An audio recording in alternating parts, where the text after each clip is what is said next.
Okay,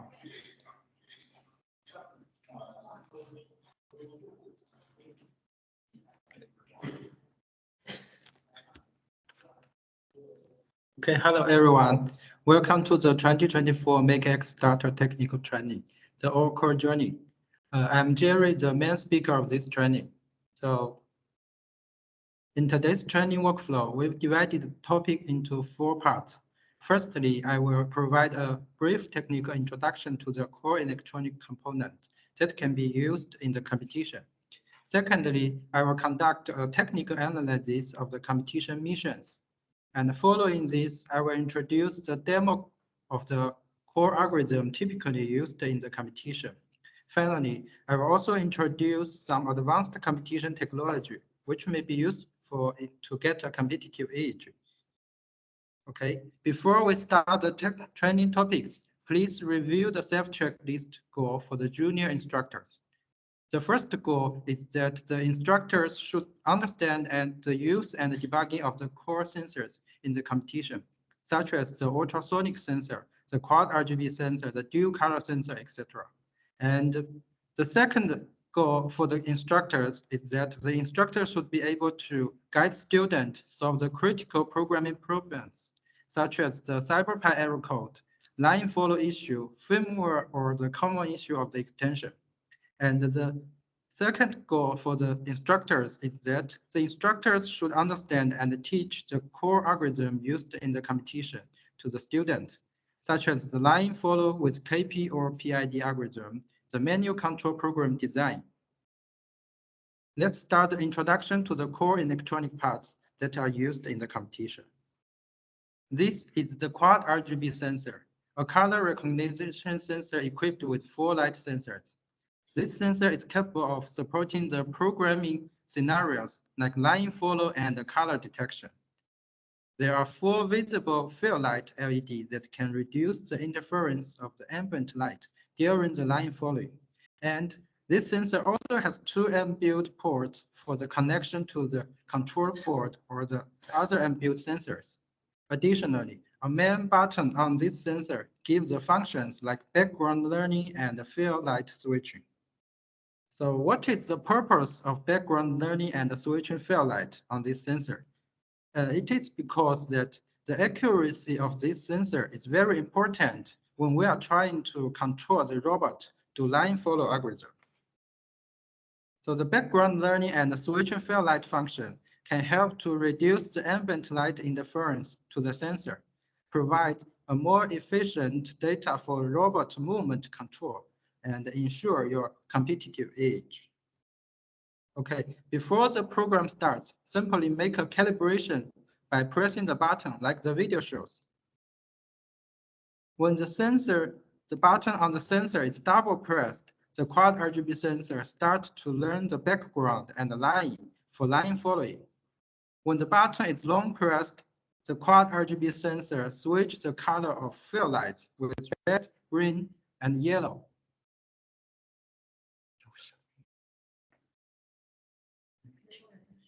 Okay.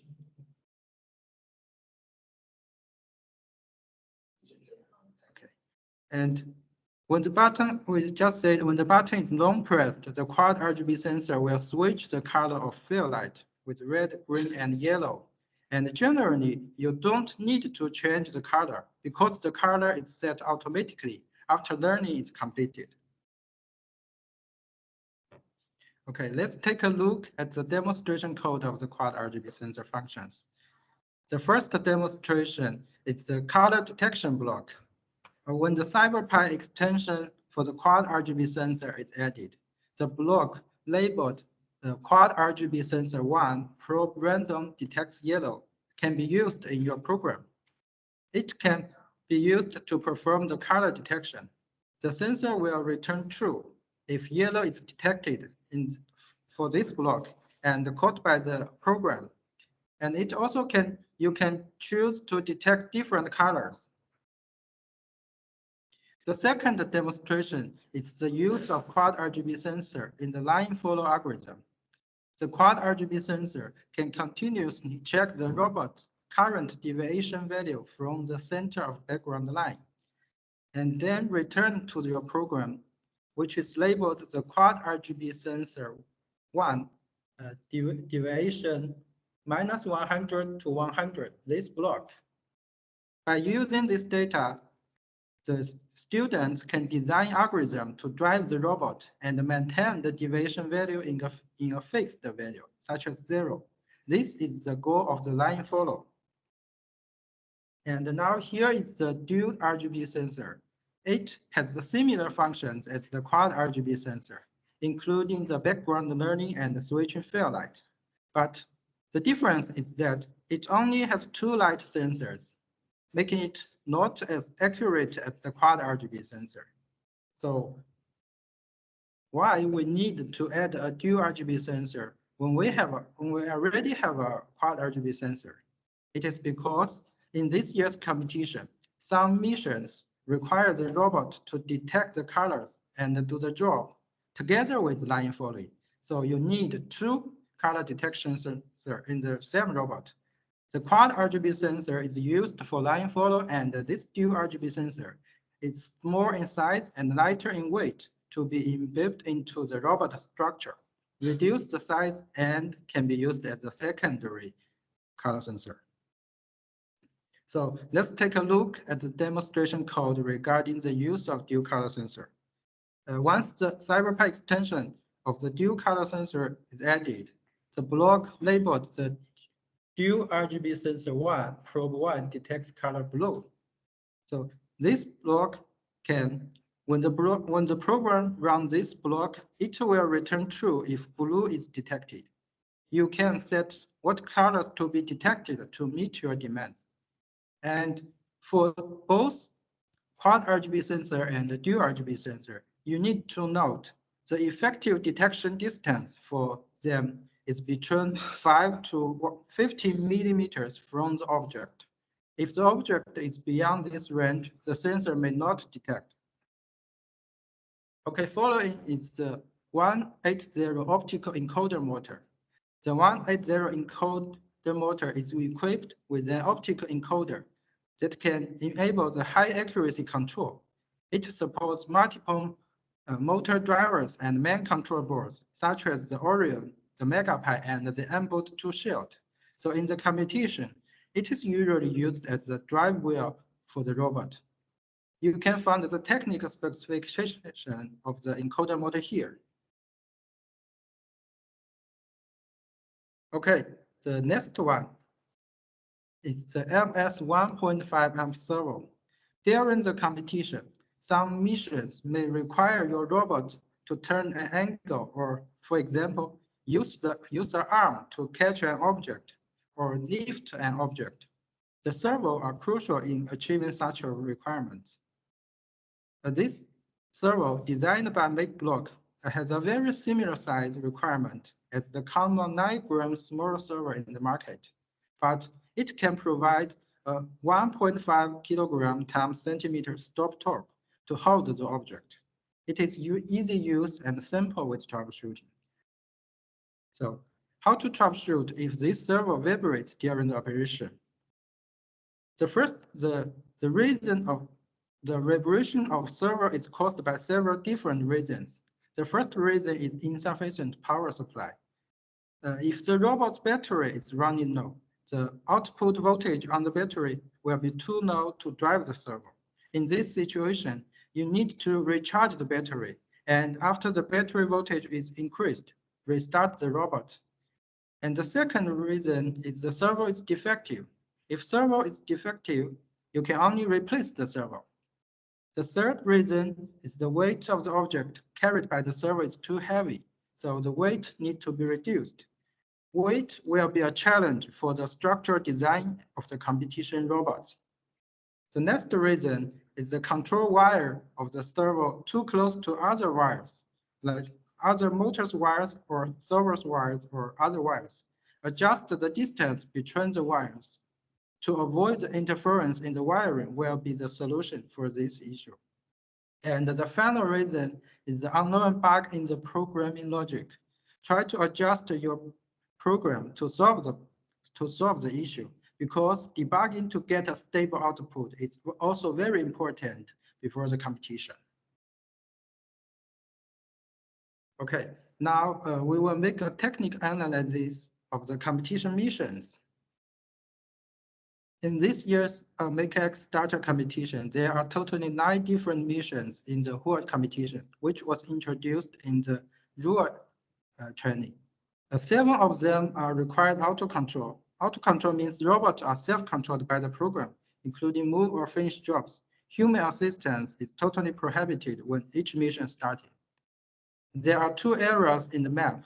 The downside area, which is shown in the presentation, is the auto-loading area. All auto-control missions should be finished inside this area. The upper side is the manual loading area. When the competition enters manual control stage, the robot will be transited to the manual loading area, and a competitor uses the Bluetooth controller to control the robot, move or do the job. Now here is the mission M01, the capturing quantum chip. This mission has 2 yellow cubes, one of them with the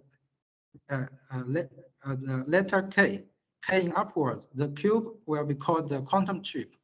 Each team has 4 marking areas close to the starting area. A random draw before the competition will determine which marking area will place the cube. Robot move the yellow cube will earn the 20 points for the team. So in this mission, there is a notice 2 teams should negotiate where to place the yellow K letter cube, either in blue team's area or red team's area. That is because this yellow letter cube is necessary in the later alliance mission. Failure in this mission will cause losing point in the later mission. So both teams should consider if which team has a higher confidence to finish this mission, that team should capture this yellow letter A cube.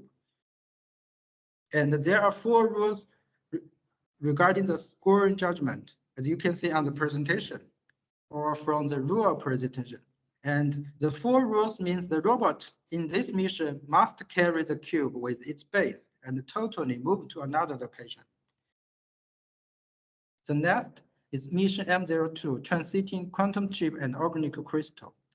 This mission starts from the end status of M01, and the robot needs to transit the yellow cube carried in M01 to the manual loading area through the slider. There are 3 rules regarding the scoring judgment. What you need to care about is the rule B. The yellow cube with their base must be observed on the slider and does not fall off. The slider, has maybe you can see from the presentation, it has magnets on the slider. The magnet is used to absorb the cube base, but the magnet is weak. If the robot uses too much force in pushing the slider, the cube and the base may directly fall from the slider. And if the cube or base fall from the slider, your team will get no points. So build your program to avoid a huge force to push the slider. To give a stable output will be very important for it. Okay, let's see a demonstration video of the 2 missions combined. The robot starts from the starting area, catch the cube, and do line following to the slider location.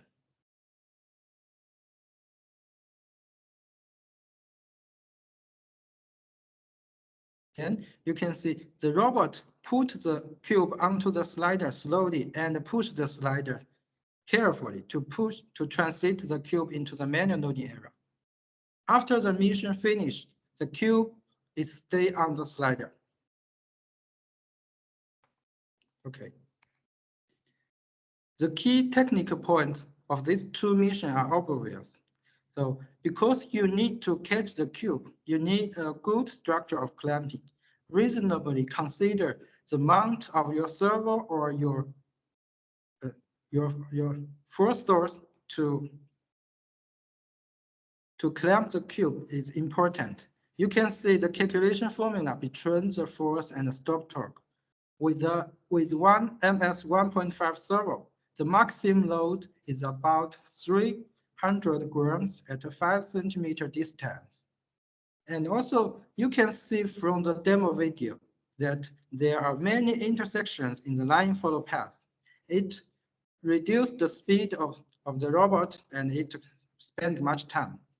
An intersection is made by two white lines intersect. When the quad RGB sensor status is 1111 in binary system or a 15 in the decimal system, it means the sensor detected an intersection. The intersection area normally contains a square about 2.5 centimeters times 2.5 centimeter size. When the sensor detects the intersection, move 2.5 centimeters straightly, the robot will leave this area. The logic of the program to make the robot quickly pass through the intersection area and return to a normal line follow will be a key point that affects the efficiency of the program, saving your time.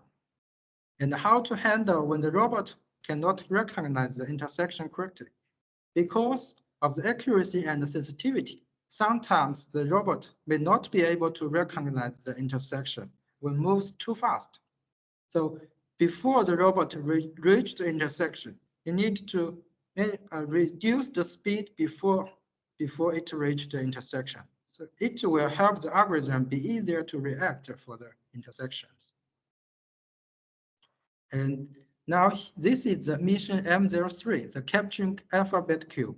In this mission, there is a table that places a cube. The robot needs to push the slider to make the cube drop down to the manual loading area. This mission is 30 points. Let's see a video demonstration of this mission. The robot starts from the starting point, go to the mission area, and push the slider to make the ball fall down. You can see in the map, there are 3 breakpoints on the robot's path, which will have interference on the robot line follow efficiency. How to decide the point? These 3 breakpoints divide the line into 4 sections. Each breakpoint is about 5 to 6 centimeter length. When going from the line to the breakpoint, the sensor status will change from a line detected to a background detected only. The sensor status will be 000 in binary system now. And when going from a breakpoint to the line, the sensor status will change from a background detect only to a line detected, which will be not totally 0. By using the status changing and 6 centimeter length will help the robot quickly pass through the breakpoints. Let's see the code demonstration. And here is the mission M04 intelligent manufacturing. In this mission, the robot needs to catch a cube, which is similar as the mission M01, but the robot doesn't need to catch the base now. And then also works as the initial status of next mission. This mission M04 is 20 points. And mission M05, in this mission, the robot catch the cube of mission M04 and he needs to fill in the cube into the bottom of the structure, like the picture shows. The structure, we call it the resource converter. The structure already have a cube in its base placed at an angle. When the cube of M04 is placed at the bottom, the cube for M05 will be lifted and placed horizontally. So the robot will be able to catch the cube for M05 and move to another location. The total price is like an exchange. Fill in the cube will get 10 points and carry the cube for M05 will get 30 points. Let's see the video demonstration of these 2 missions combined. The robot starts from the starting area, catch the cube for M04, and it moves to the location of M05 and fill in the cube.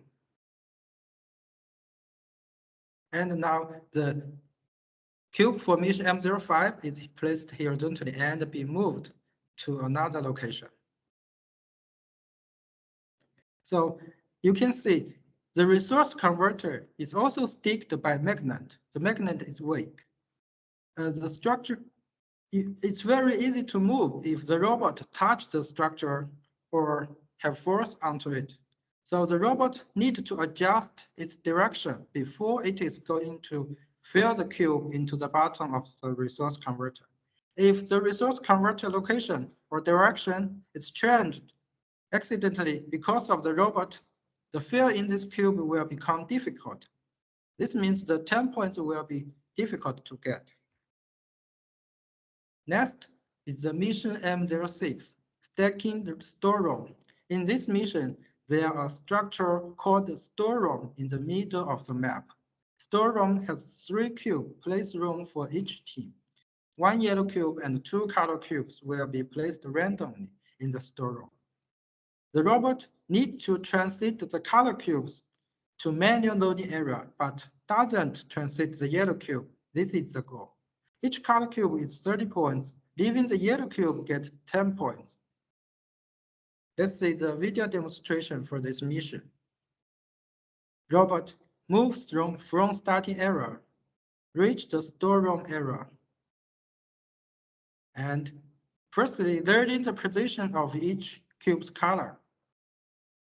Then the robot, based on the learning result, start to transit the correct cube. The blue cube is transited to the manual loading area, but the yellow cube should not be transited into the manual loading area.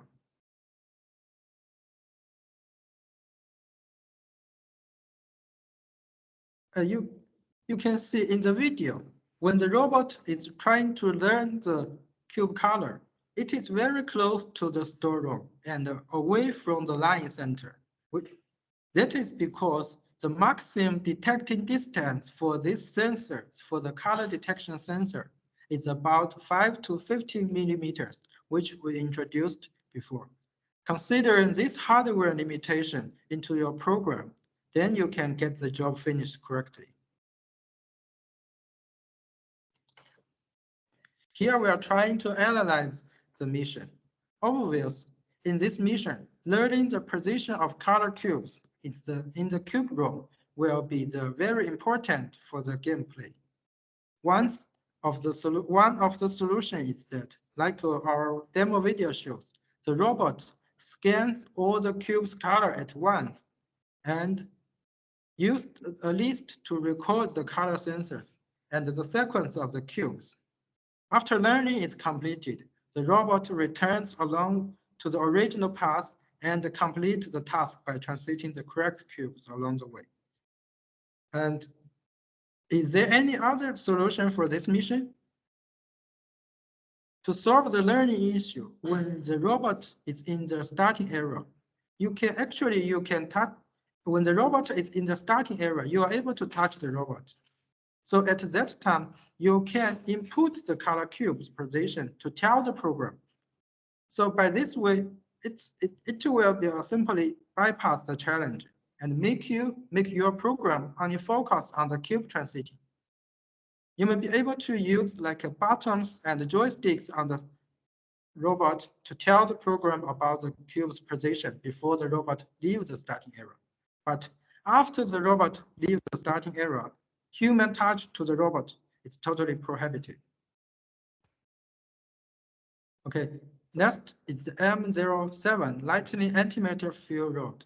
This is the first Alliance mission in the competition.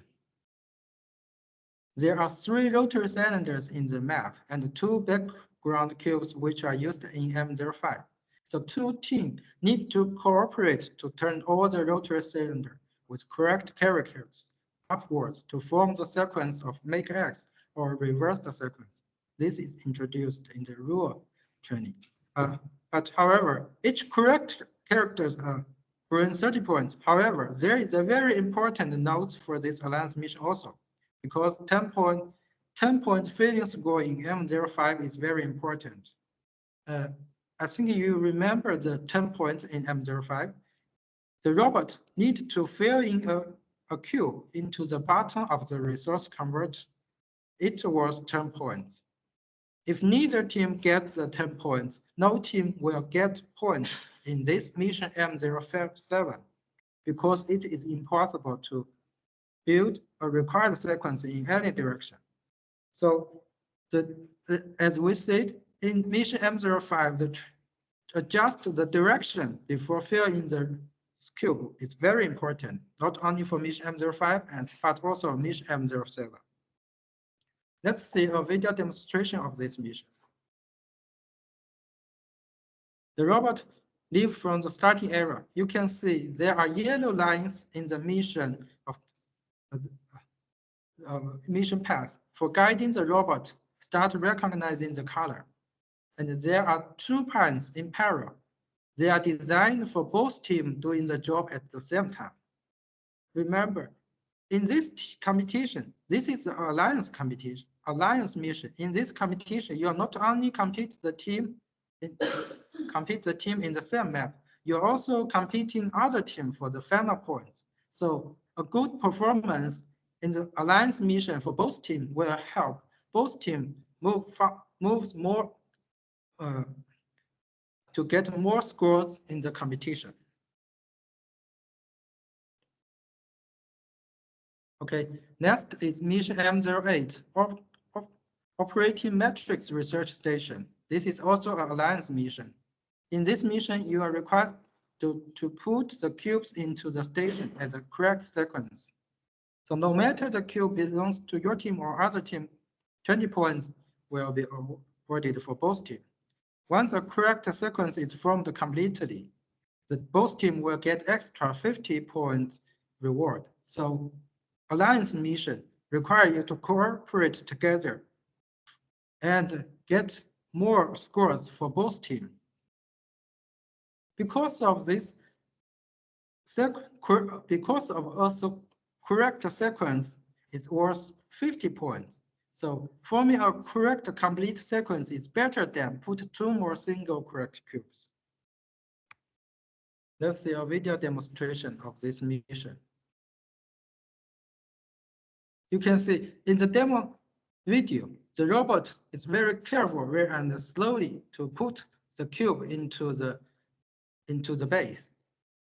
So that is not a good solution in the competition. So to get score, the competitor, your students need to manually control the robot, carry the cube, and to get points, the cube must be perfectly placed into the base. This needs time and you need the competitor to design a high efficiency control program to make the control more smoothly, and also need the student to be very familiar with the manual control.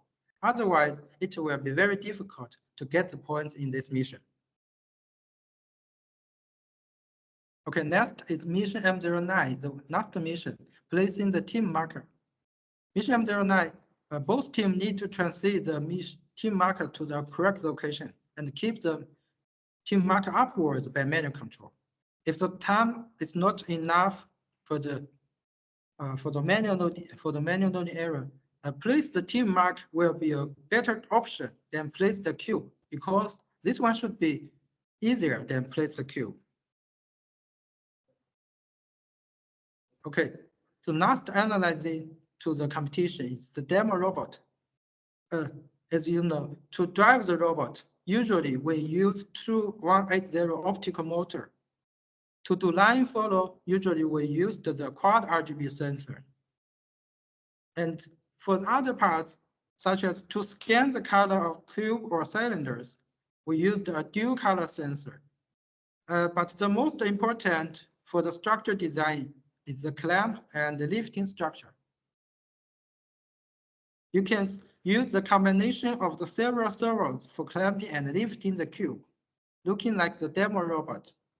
But that will be a challenge in the lifting servo. When we do the test, as we discussed before, the servo will have a maximum torque to hold the object, including the clamp structure. in 5 centimeter distance, it only supports 300 grams. If the structure is overweight, the servo may vibrate. Okay, and I hope each team use all the parts in the competition kit wisely to design a unique and excellent robot to obtain a better result in the competition. And as far as I know, the self-made 3D printing structure is possible in the competition. Bring the creativity in the structure design to your robot. Okay, next is the chapter 3. I will introduce the core algorithm of the competition. What are the necessary algorithms in the competition? Are they line follow, or intersection detection, or breakpoint detection, or color detection? The line follow is obviously one of the most important algorithms in the competition. A good line follow algorithm is the basic of the competition. It helps the robot move to everywhere more efficiently and save the time. In line follow, the algorithm needs to control the robot, turning and maintain a deviation stable based on the deviation data provided by the quad RGB sensor. The most frequently used algorithm for line follow is the KV control, the proportional line follow. How to let students understand the algorithm of proportional line follow clearly? It is a good question for the instructors. Here is a step-by-step explanation of the KP algorithm. Firstly, students should be guided how does the robot move by speed of left and right wheel. When the robot moves straightly, when the left motor and right motor runs in the same speed and opposite direction. When the robot left speed lower than the right speed, the robot will turn left. When the left speed larger than the right speed, the robot turn right. This is the rule that the instructors should guide students to understand. When the robot is in the left of background line, it will need to move a little bit right to adjust the position. And oppositely, when the robot is in the right of the background line, it needs to move a little bit left. So the line follow is controlling the robot turning left or right according to the current deviation data. This is the basic of the line follow. But with this basic principle, the students will soon realize if the speed isn't set smoothly when deviation is changed, the oscillation will happen. How to make an improvement to reduce the oscillation? Considering this, why don't we add in the deviation into the algorithm to make feedback into the algorithm? So if the deviation is larger, the robot should turn a bigger angle. If the deviation is smaller, the robot just needs to turn a smaller angle. So say this new algorithm, deviation data is used into the formula of calculating the wheel speed. The deviation, like in this formula, the deviation trends will cause left speed and right speed trends. When the deviation is large, the speed difference between two wheels are large. Then the turning will be more rapidly. When deviation is smaller, turning will be more smooth. Then this will make a feedback to the control algorithm. And now to adjust the sensitivity, we need a factor to control the influence of the deviation value on the degree of turning. This is the concept of proportional factor, Kp. When Kp is larger, the robot will get a stronger reaction when the deviation changes. If Kp is smaller, robot will be not so sensitive when deviation changes. And summarizing all the analysis of this step-by-step explanation of the algorithm, we get a final demo. Like shows in the presentation. The Kp is used, the deviation data is used in the calculating the right speed and left speed. In a real scenario, there might be a most proper KP value settings for each environment or robot affected by the robot structure, the site environment, the friction force, or etc. Guiding the student to research and find out a most proper KP value for the computation. And students can learn the algorithm during their researching.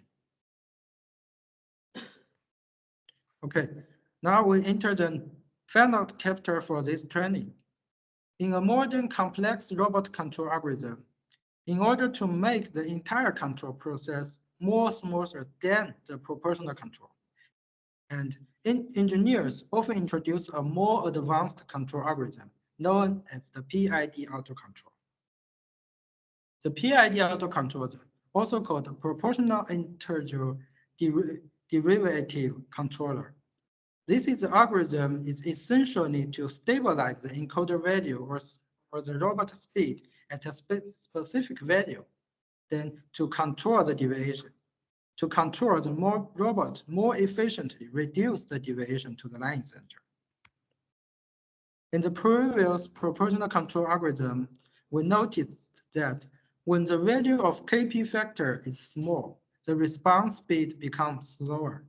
When the value of KP factor is very large, though the response speed is relatively fast, the oscillation is also more serious. But sometimes you may find that when the deviation is very slow, even you use a very large KP value, the reaction of robot is still weak. The speed of robot is also very slow or even doesn't move, even if the robot doesn't reach the zero deviation. But if you use the large KP value, it may be too strong reaction when the deviation is large. So to solve this issue, to make the program more efficient in this scenario, the PID autocontrol introduced 3 different factors combined instead of using a KP factor only. They use proportional factor and integer factor and a derivative factor. Firstly, let's take a look at the factor of derivative. Factor KD effectively seeking to reduce the effect of error by exerting a control influence generated by the rate of the error change. So you can see in the program, the derivative will be calculated in every loop and use the current error to minus the last error. Taking into the control of the robot, the deviation changes more rapidly. The control needs to be more greater. In this algorithm, the deviation changes rapidly will have a reflection into the algorithm and continue and give the more power to the control. And when the deviation is continuously decreasing, the algorithm will know and prevent control from the increasing. So this is the principle of the KD value. And however, it seems this KD value doesn't solve the issue regarding the weak reaction in a smaller deviation, but even make the reaction more weaker if the deviation is very small. Then that's why the PID control introduced the third factor. Before I introduce the third factor, let's explain a truth. Every system has a steady-state error. Steady-state error are a measure of system accuracy and sensitivity in the control system. They are referred to a difference or error that will remain between the desired output, such as the desired deviation value or speed, and the actual control output of a system after it has reached a steady state. In this steady state, the point will be that all the variables have become constant and are no longer changing. Talking into the robot control in the computation, When the wheel speed is very close to the desired value, the deviation becomes very small. It will cause the power given by the motor become small. But there is a friction in the environment. If the robot's power is slow, it's very low, it cannot overcome the friction. Although the motor is trying to move the robot, but the wheel speed cannot be increased. The robot stays or can always not get into the desired deviation. That means the robot is already get into the steady state. How to eliminate the steady state error? That is why PID autocontrol introduced the third factor, integer factor, or we call it KI. If the equipment doesn't reach the expected speed, the integer controller will accumulate errors by time and adding the errors to the output force. In this way, as time accumulates, the output of the controller becomes bigger and bigger until a new high power allows the machine to overcome the balance in steady state and reach your desired value. And you can see in the block, the integer is set to current integer plus the integer change. That means as the time changes, the integer will be accumulated and to become bigger and bigger. Okay, summarizing all the analysis of this, we got the final demo of PID autocontrol. You can see it here. KP value and KI value and KD value, they are combined into the formula of calculating the speed. And also please note, for each scenario, there also be the most proper KP, KI, KD value. The instructors recommend to guide students research and find out the most proper factors for their robot and for the environment.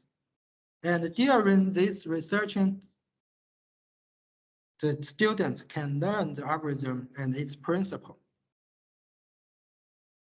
Okay, this is the end of today's training. So thank you very much for attending. If you have any questions regarding the competition technical part, welcome to leave your message in the chat bar, or actually you also can email us at overseasupport@makeblog.com. I will check the chat bar. Is there any questions?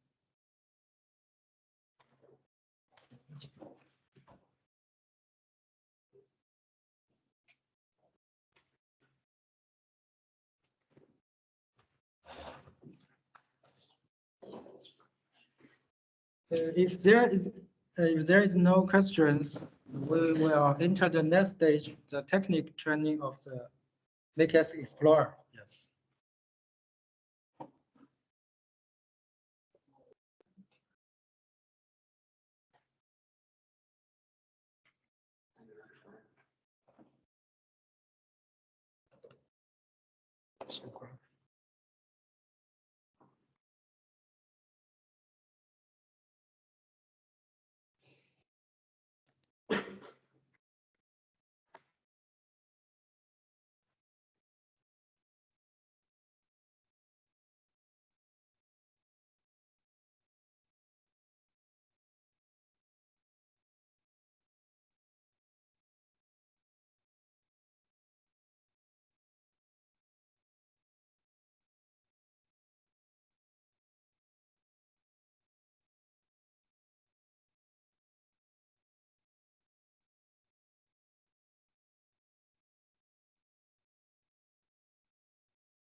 Walker, you're on mute. Oh, sorry. So can you hear me now? Yeah, all good. Okay, let's from the first page.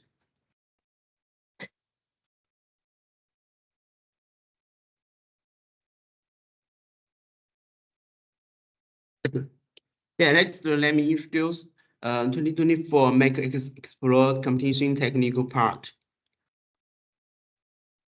This training also contains four parts: introduction to the core electronic parts and the competition task profiling and schematics design and structural design.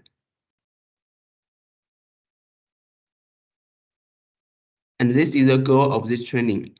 I hope that through the training you will love the similarities and the differences between different motors, different servos, and their applications. And you will love more than one core modules and the structure, and you are able to disassemble the robot according to the different modules and build it independently. Okay, first, let's get to know three of the core electronic parts. The first one, electronic parts, is the MECDS 115 servo. This is a technical parameters table to reference, and from the table we can see this servo have two advantages: greater torque and larger angle of the rotation than traditional small servo, which ensures that it can clip heavier objects and it's easier to control.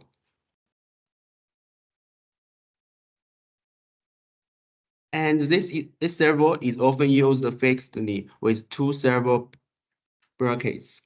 These two.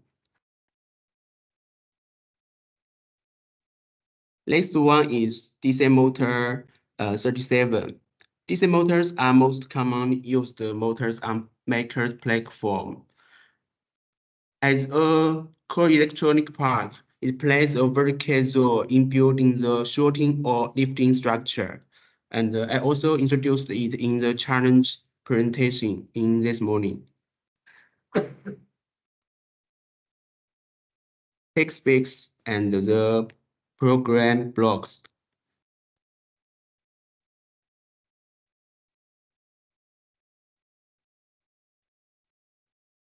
And this is also a special bracket for fixing the 13-7 motor. And next one, import to neon battery pack. As we know, during the competition, battery power is very important. If your robot suddenly run out of the power, it might need to loosen the match directly. And the battery that comes with original M.2 only has 2,500 ampere hour power, A mAh, yeah, and which is not enough to support the entire Explorer competitions. So we suggest you use this battery pack. This pack has 8,000 mAh power, and it can support your robot run many hours. And it's replaceable and independent charging, and larger capacity, larger battery life, and high power output for scenarios with higher load requirement.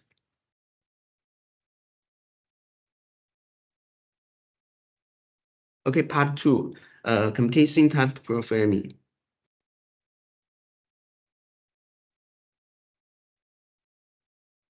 The first thing I have to load is the max size of the robot is no more than 320 by 320 by 450 millimeters. And the total duration of the competition is just 4 minutes. The automatic stage is 30 seconds, very short, and the manual stage is 30 minutes and 3 minutes and 30 seconds. During the auto stage, I recommend doing one of these two tasks. Collecting purification cartridge, and generally speaking, collect red or blue balls and throw them into the middle center basket, and creating network guarding barrier. Collect coins from your own and the central resource area and hand them in your own handing area. But because the time is only 30 seconds, so we often can only complete a small part. And the manual stage, in addition to above two tasks, you can still handing the team flag and the robot.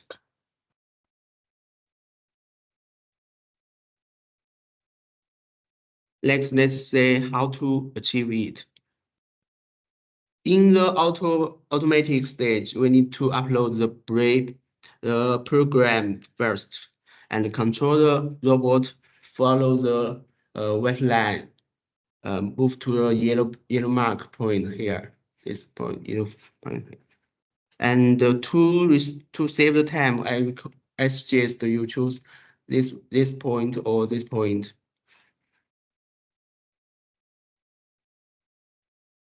And then collect the red or blue balls, then throw into the center basket, and just like shooting basketball.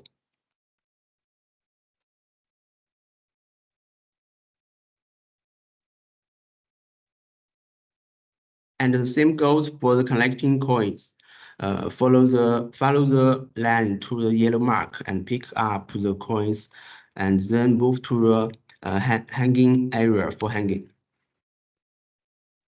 Here is the hanging area.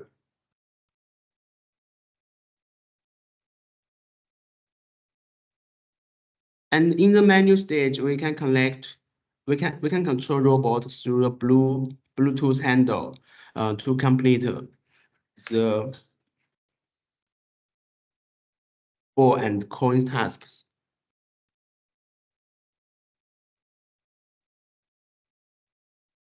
And go 3, hand the flag, and go 4, hand the robot. Okay, this is scoring rules, which has been explained in detail in the introduction to the rules. And part 3, after understanding each task, we consider how to design the robot to complete these tasks. So what structures are required to meet all the above tasks? Please recall the 4 tasks. We have to clip and short balls and coins. So we must design a clamping structure and a shorting structure. And we need to hang robots and flags. So hanging structure is also needed. And the basic chassis structure is also needed.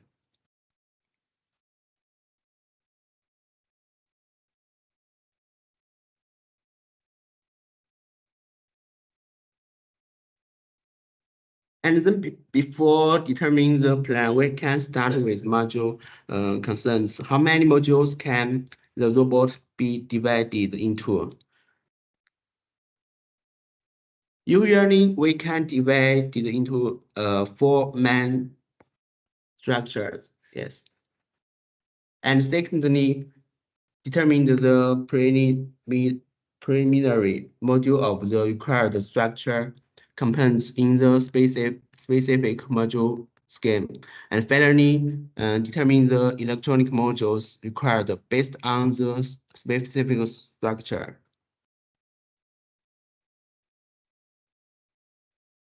And here are some reference structure designs.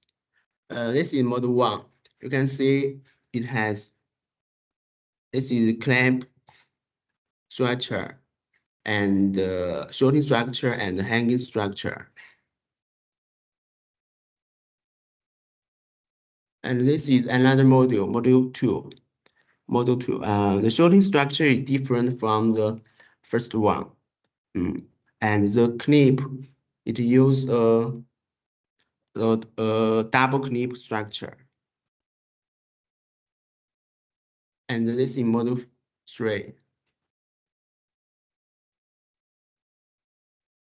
Model 4. This one is more complex. The structure, the clip structure is made using laser cutting wood, and it uses track to connect the board. Track and the clip. And model 5.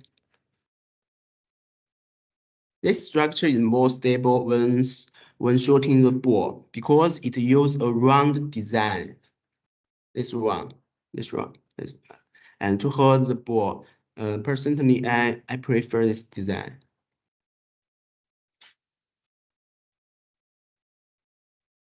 And part 4, structural design. Part 4 is the most important part in this training.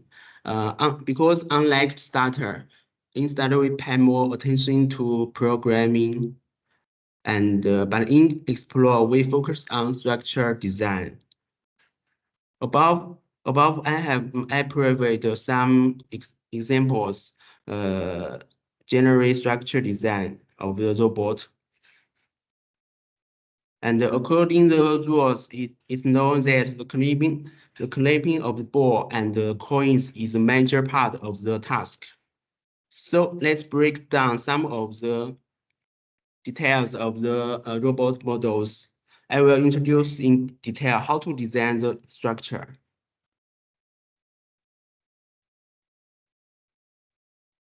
These are the size of coins and ball.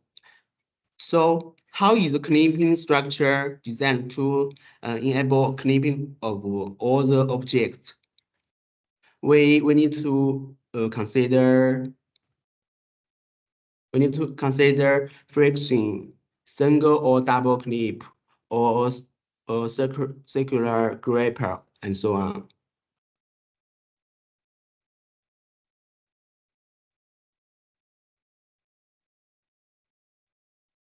So this one, look at this one. The double gripper structure. It uses 115 servo to drive two servo parts. Here, there's two servo, and here is 115 servo. And this structure is more flexible and convenient when clip the balls.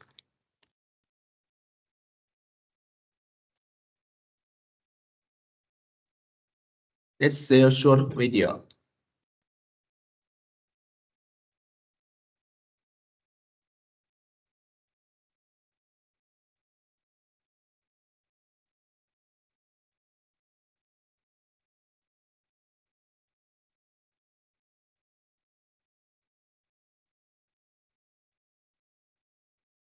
Okay, through this video, we can analyze that the overall height of this clamping structure after controlling the ball is lower, which is beneficial for shorting balls.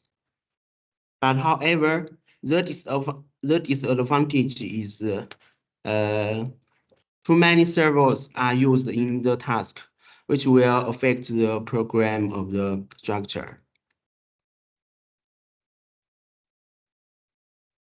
And this one is the same double grapper structure, but slightly different in the clamping area.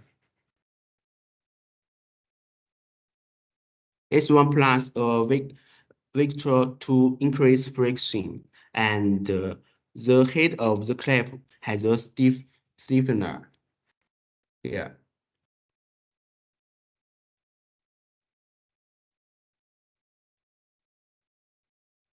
And this one designs a lifting device to drive the guardrails, ladder, and double servo cross connection is conductive to control the up and down changes.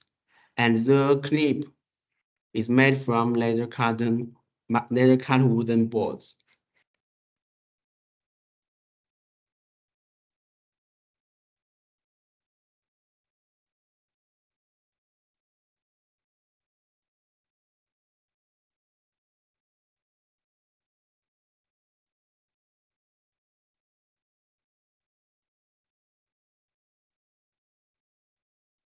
Okay, from the short video, we can see in this structure the lifting head is higher, but it limits the expansion of the angle, the clip angle.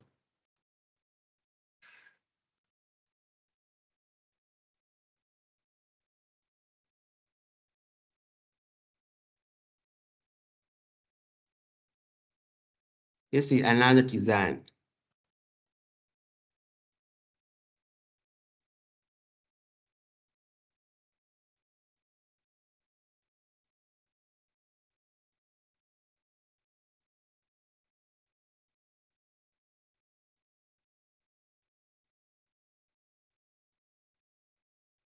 And after reading and analyzing the task rules, we know that if we want to score by clipping and snowing balls, the step of the transporting balls is also crucial.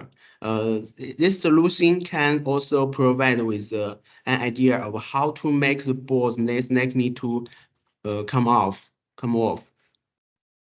Look, it's very stable.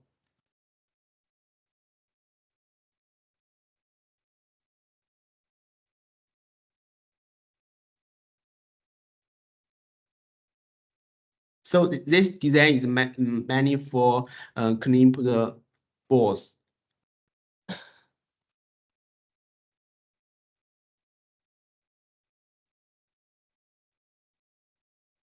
And also another design.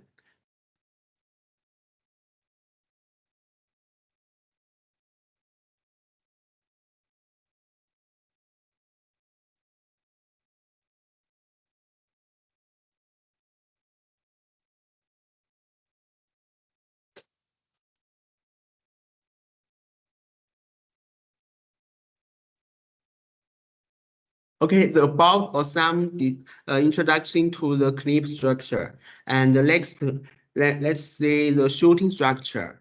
So what are the types of shooting structure? There are many choices, like ground breaker and strike and TT motor.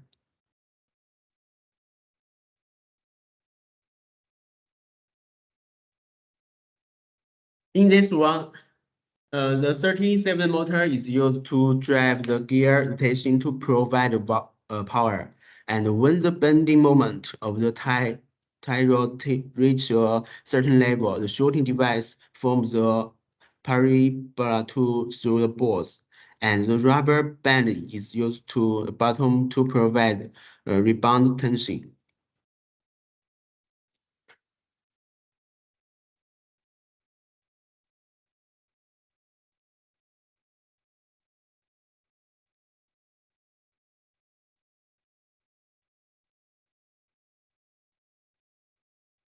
Yeah, like this.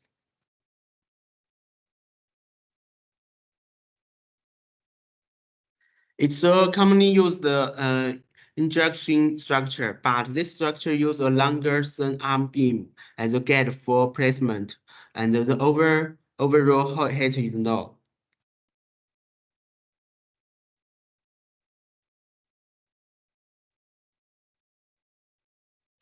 And this one is a different kind of shooting from the gear rotation, which can provide us with a different way of thinking. This one.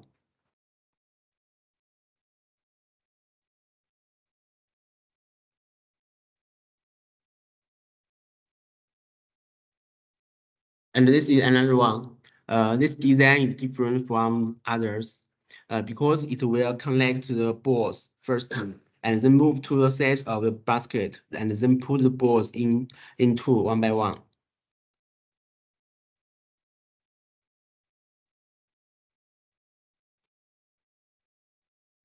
It's a collection structure.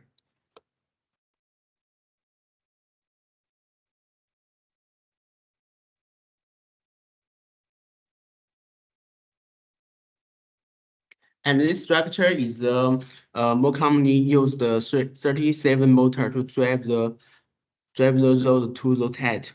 And when it rotates to a certain angle, the device will start. It will shorten the ball.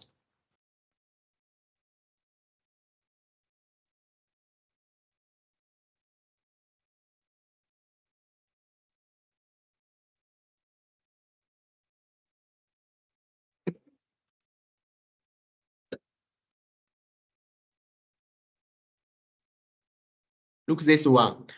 This plan uses a longer rotating rod and head for shorting. So there is a certain score guaranteed for the task of sorting balls into lead.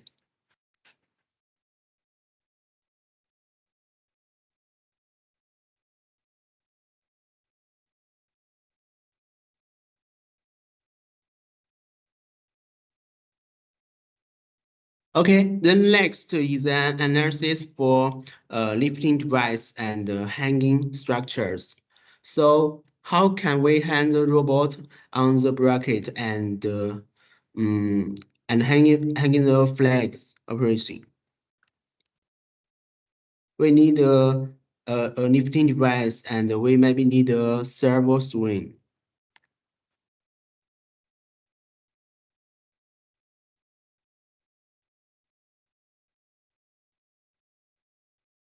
So this is a commonly used lifting device by guide rail, slider, roller, and gasket fix belt.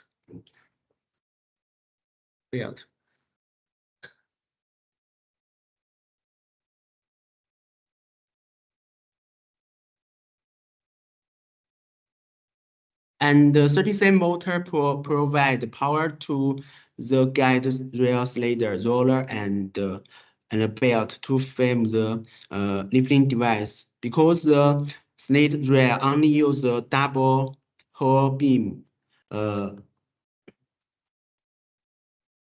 Here. So in order to prevent the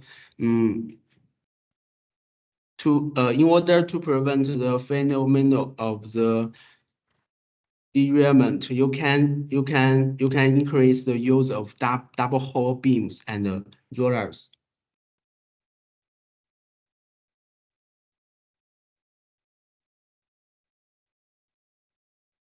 And this plan is to fix the upper parts of the lifting device in a rotatable way, and the lower parts use the 115 servo to provide power, which can rotate the lifting device after applying force.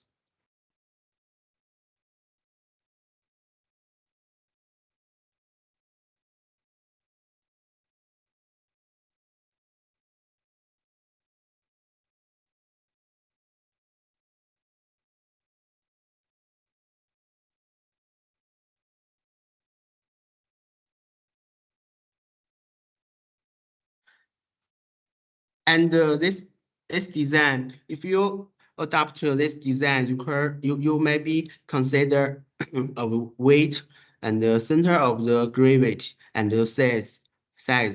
Otherwise, the robot might be unbalanced.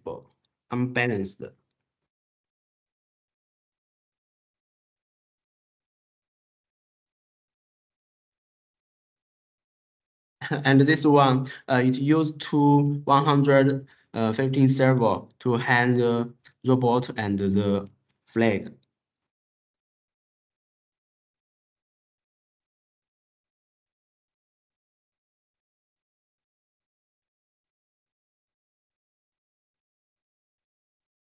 And this one, the lifting and the learning drive the double hull beam to form the hang device. This structure is more safe.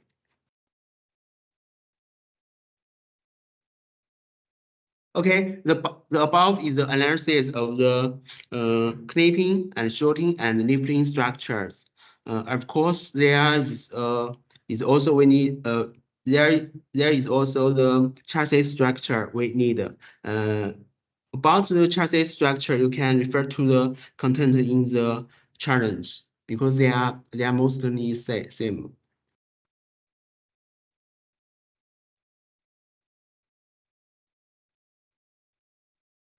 Okay, the above is all my introduction for the Explore technology training. So if you do you have any questions, you can send to the chat box.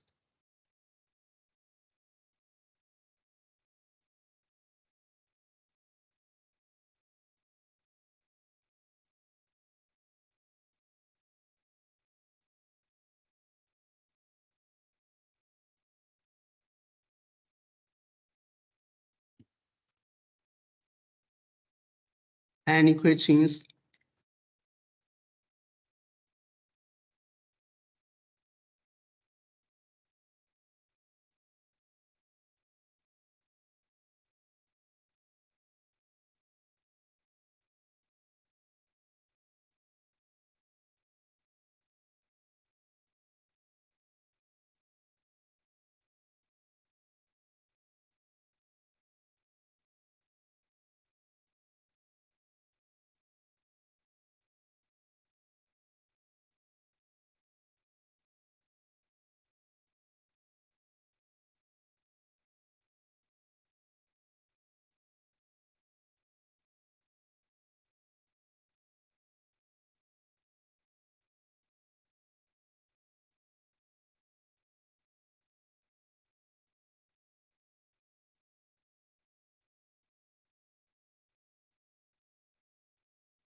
So it's all about our workshop. So here's the end of the day. Thank you for your time to come. And if you have any other question regarding the rules, technical problem, or the operation of organizing the competition, please feel free to contact us and without any hesitation. And thank you all. So you can leave the meeting. Yes, thank you. Thank you, Karina. Thank you, Olivia. Thank Thank you, you.